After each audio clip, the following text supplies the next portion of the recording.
Alright guys, so today's episode is part 2 of my interview with Keso and JoshFearless. We get into whether joining an esports organization is worth it for NHL players. We also discuss who they think is overrated currently in the NHL community. So let's get started. Josh, you're with Yep, Lazarus. Can you give us correct. what it's like to be with a big-time organization, and do you feel additional pressure to do well at these events? Also, what kind of perks do you get with being with a big-time organization? Oh, okay. So that's a good question. When I first joined, a little backstory. So my first ever sponsorship was from Gamer Saloon. They sponsored me to UGC actually when I won UGC Niagara, I still have the shirt. and yeah, and they were. I was nervous then. I was nervous back then, thinking, oh, I'm gonna have a lot of pressure on me, and it's gonna be tough, and never mind my own expectations. Now I got to think about theirs and how I'm representing them. Yeah. But they really uh, made sure I was calm, put no pressure on me. They were just happy that I was there, showing the brand and being positive. Okay. So now going into Lazarus, a lot of esports teams obviously care about their positioning and their ranking, Yep. but they also understand. Sometimes players go through rough times. They're not playing as well, but that doesn't mean they're not a top player. That doesn't mean they don't have potential. So going back to the original question, I think being a Lazarus, the big esports team, is not a lot of pressure. Okay. They do want you to play, but they're very they understand. They have a bunch of players, they have a bunch of teams.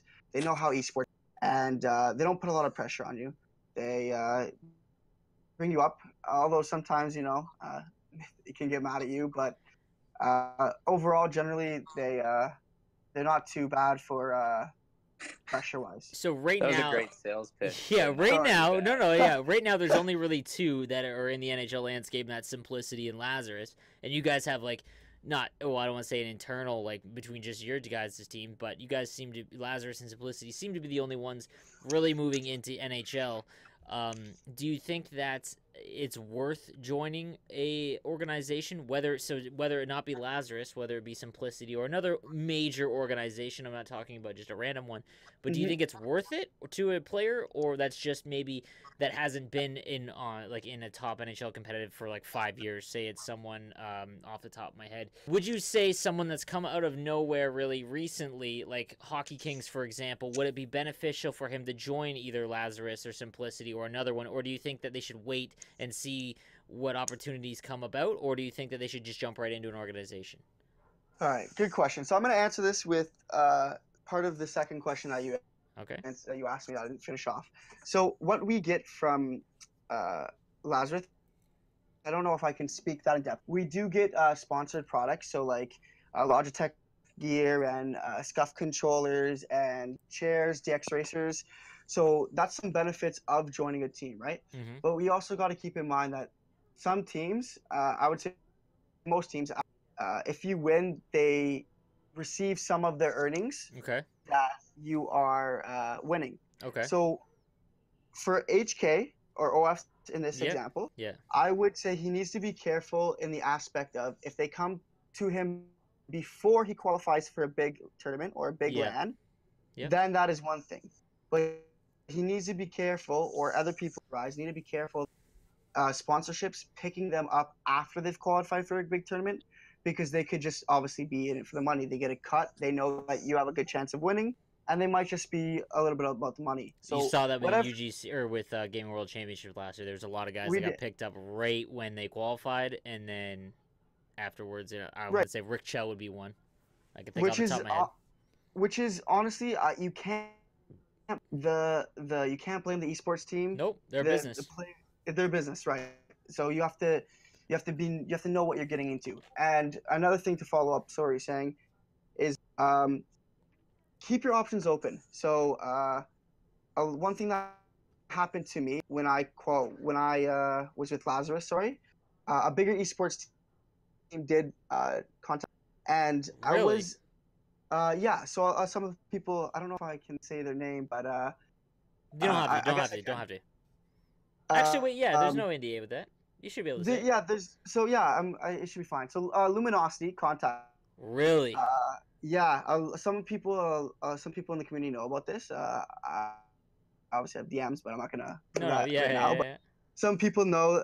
So Luminosity contact me, but I was under Lazarus or Set to Destroy at the time's contract, and I still am. So I wasn't really allowed to uh, talk to them or portray what they could have given Mm-hmm. to me. But all I can say is they were going to offer a salary, but I was unfortunately not able. Fair enough. Fair enough. So, Further, so you, yeah. so no, what you said prior to about be careful about being approached prior to or prior to qualifying, which is a good thing. Whereas after you've qualified, it could just be them trying to grab as many people with a chance to win big money.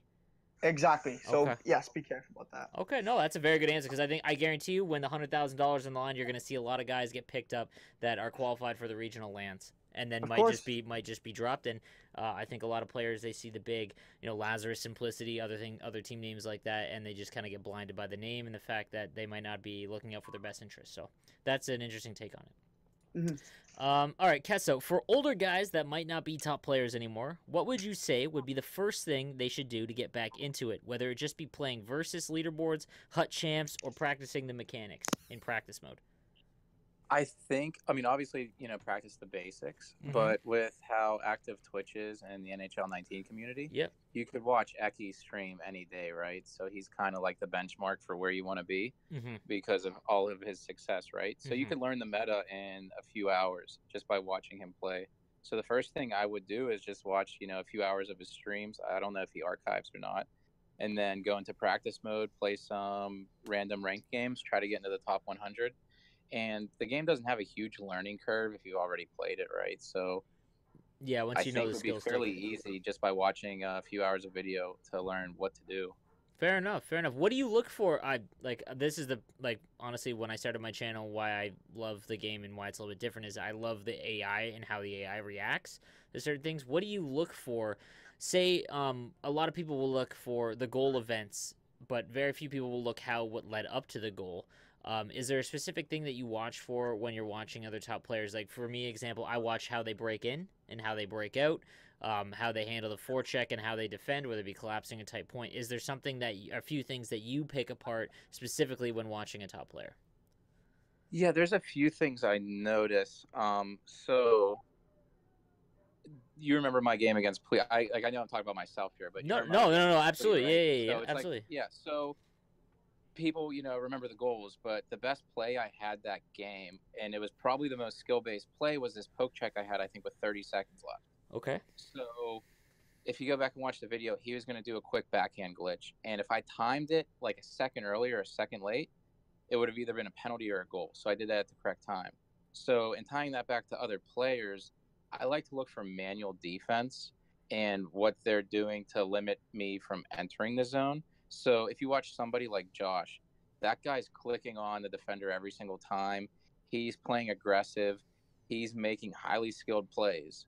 So that's something that I respect about his game. I also look for individuality. So a lot of people play the same way. So if you watch a lot of the Finns, they're straight CPU defense. They're Passive taking the collapse. same shots. It might win games, but it's kind of hard to respect. Mm-hmm. So if I see somebody like Mivians, I respect his game a ton because he has his own style It and is he very takes unique, shots. yeah. Yeah, exactly. He takes shots that other people don't take.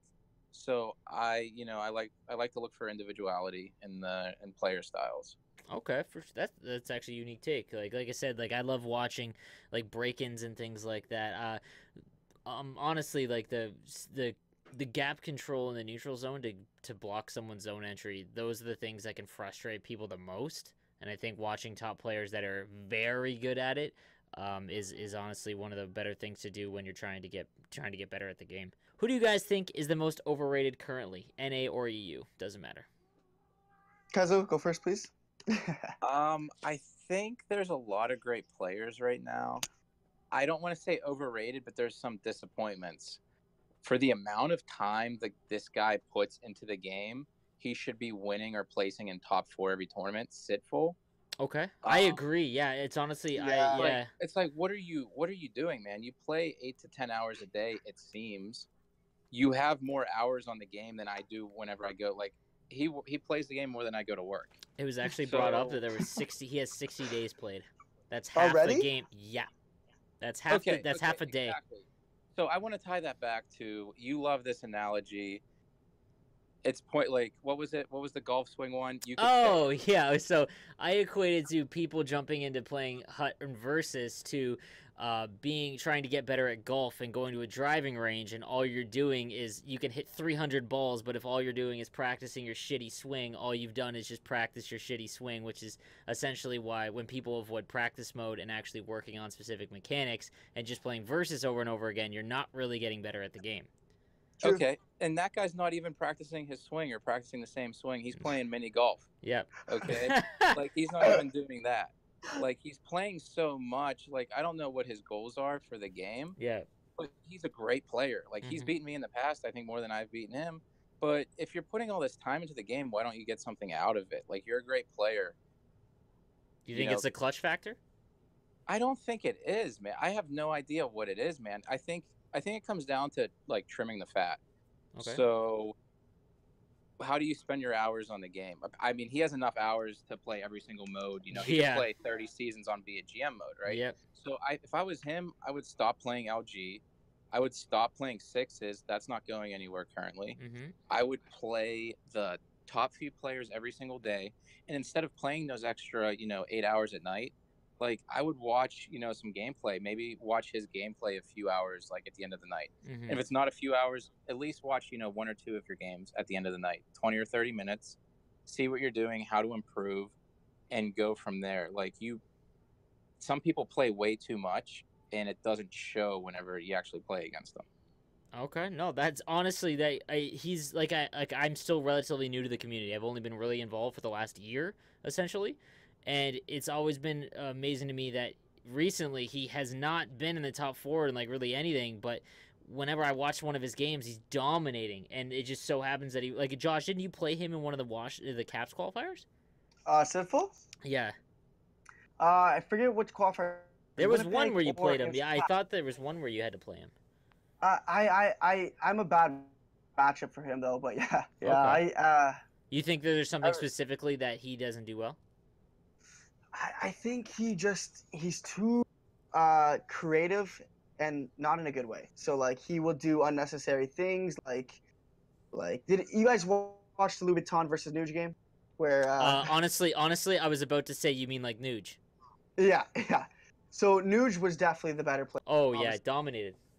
He was just LTing and making it look too fancy and all that. It worked, but it doesn't work to a certain extent. There's games where you need to just start firing stuff. Right, and I'm a culprit of that too.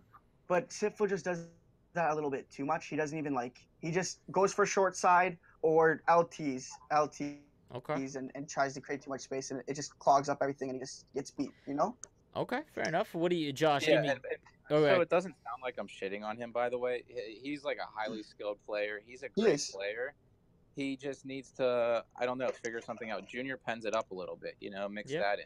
Fair enough. He's too good of a player to not have any production.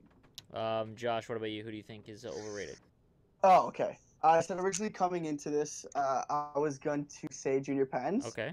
But I think I've changed my mind. Okay. For one reason, Junior Pens, although I think his play style is horrendous, and he got absolutely lucky against Guan in Winnipeg, he's not overrated because every tournament he actually places well. Yeah. He places it's in the top five. at a certain point. At a certain point, it's just like, hey, you gotta give the guy credit. So if I had to choose, and I'm not going to say Gren either. Okay. Said me, but I think he's also performed in the tournaments he can play. He performed decently. So I think I'm going to have to say this might be a shock to the EUs, but I'm going to say Plea. That guy, I don't know how he was doing in Finnish tournaments, but Finnish tournaments I did, Aki, I know, won. He beat him 4-3 with like 3 seconds left. Yep. GWC, he didn't qualify for. Washington, I know he missed the first one, but 2 weeks he's also played, and he hasn't qualified for that. He ran through the bracket, like he beat Pens and I believe someone else very good. Like that was I can't remember who off the top of my head, but until your game, it legit looked like. I mean, he made it close near the end. Also, Yeah. can we discuss that? Holy Can we jeez. discuss that choke? Okay. Yeah. Yeah. So I'll get to that. I'm gonna do two. The reason why a lot of Europeans think Plee is really good is because Plee, like Domi, plays a lot like NA. He does not play CPUD, and he's very possession based and knows how to do wrap glitches. Okay. And he knows how to play the CPUD. That is why he crushed Pens. Okay. Because Pens plays EU kind of stuff. Yes, and I agree. He was able to like just he knows how to get around that. That's the only people he plays in EU. Fair enough. Now getting back to mine and his game, I don't. When I was up 4-1, I went to chat. I went to chat and wrote some stupid thing like GG or like started spamming letters. I don't know if you guys saw it in the chat. And I don't know if I lost focus or like I read someone say, I don't know what it was, but someone said, "Oh, please going to come back. I'll put my." And all I could think the whole game was after Please scored, I'm like, "Oh crap, he's coming back!" Like, the guy said that he scores another one. Oh shit, he's coming back. He's coming, scores the fourth. I'm like so scared at this point. I'm like running into my own player. Thank God Ovechkin missed the open net. Like, man, that was inches, dude. It made one of the better games of all the qualifiers, though. I thought it was when you went up 5-1. I was like, this is like getting not embarrassing, but like it's now boring to. Right? Yeah, like it's just everyone wanted a tight, close game. Right, but no, fair enough. I beat myself in the third period. Let's just say that. All right, guys, that takes care of today's episode. There is one more part to this interview that does have probably what I would consider the most important part of it. So tomorrow, that's what it will be. Yeah, thank you guys for listening. I'm No Sleeves 12. Catch you guys tomorrow.